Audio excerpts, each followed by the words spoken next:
Americana Outdoors, presented by Garmin, is also brought to you by Yamaha, Real World Tough, by Nikon Sport Optics, and by Do All Outdoors, innovative gear for the hunter and shooter.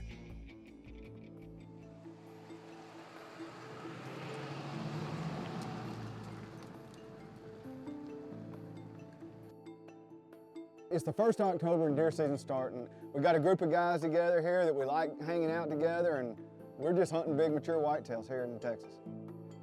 We're here with Wade Middleton, Jeff Crete, and Jeff Reynolds on the Wendlandt family ranch in Central Texas. It's a place that we've had in the family for about 25 years and just got a passion for deer. I mean, we like whitetail deer. That's all we have. We don't have any exotics. All we really want to do is hunt deer. And what we try to do here is just try to grow them as big as we can. You know, we're not trying to compete with ranches that are, going to grow 250-inch deer. We've got some giant deer here. We've got a deer that's really approaches 200. But it's a free-range whitetail, and it's just something that gets big and on its own. And so, to us, that's pretty cool.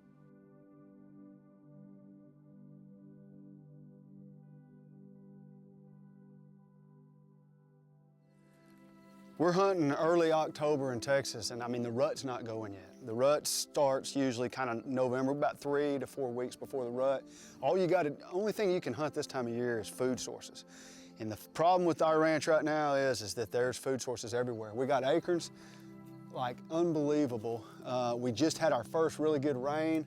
And with that rain, there's a lot of new green stuff coming up, so the deer are starting to kind of go into the fields now. They kind of want that new green growth. And then we've also got persimmons.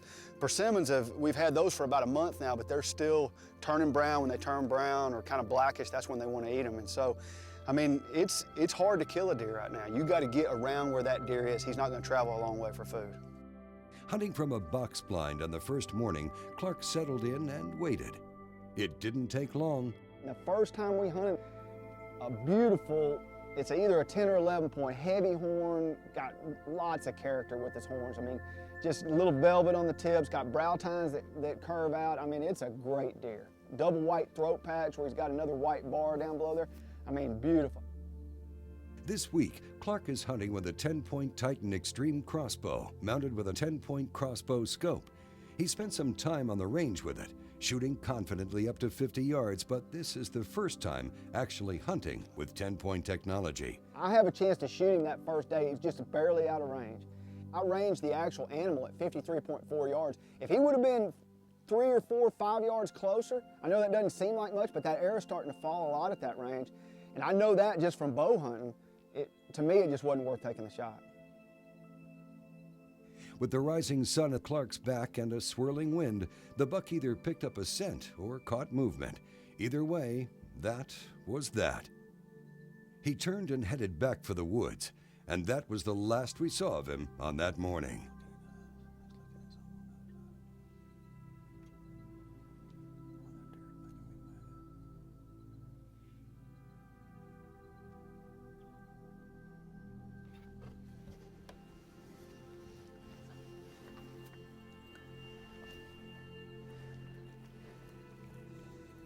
We had a great hunt this morning.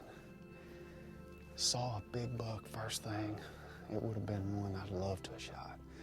I had a chance to shoot it. It was just a little bit too far. I've not shot this crossbow any farther than 50 yards. It was about 54, and I felt like it was going to get closer. It was eating kind of in a little place that we bulldozed through just to kind of get, some big old giant mesquites out of the way. And deer spent a lot of time in there. We had a lot of deer come by, had a great hunt. Saw some other bucks, 4.5-year-olds, a couple 2.5s. I think it'll be a great hunt this afternoon, and come back, maybe have a good shot at that deer. Back at the house, Clark had made the right decision that morning, passing on the shot and watching the buck walk, but he wasn't going to let that happen a second time. Setting the target at almost 60 yards, Clark wanted some trigger time on the long shot, just in case.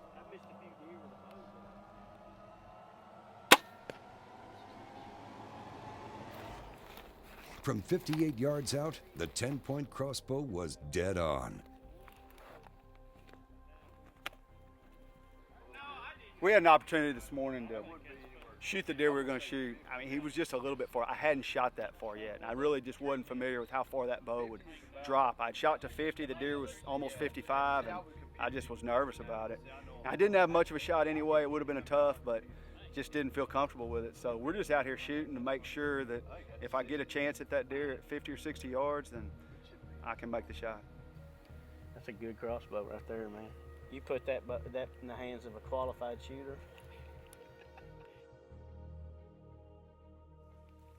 Despite the lack of support from his friends, Clark is undeterred and headed back out for the afternoon. There's a lot of deer on this ranch to hunt, and we're going to go sit in a tree and get up high and just see if we can see a different deer and kind of hunt. We're going to hunt on the edge of a different field. It's going to be a really cool setup. Hopefully we'll have a chance to shoot one. From high in his tree stand, Clark waited and watched. A couple small bucks wandered through, feeding on the acorns, but it wasn't going to happen on this hunt, so Clark waited for the sun to set with hopes he would see something in the morning.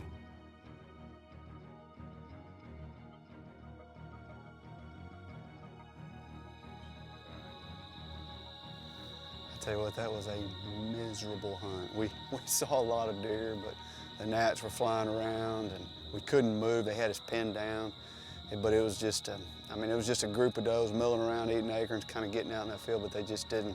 We never saw anything big. Saw a really nice 2.5-year-old. I mean, that thing will be gigantic, 3 or 4 years. But other than that, nothing big. I mean, it was hot. They just weren't moving. Coming up, we'll get back in the field with Clark and we'll take a closer look at the 10-point crossbow. When it comes to hunting, we put a lot of trust into our optics, and we need them to be accurate and dependable. On this hunt, we're using the Nikon Rifle Hunter 1000 rangefinder. You can find them online at cabela's.com. We'll be right back with more Americana Outdoors.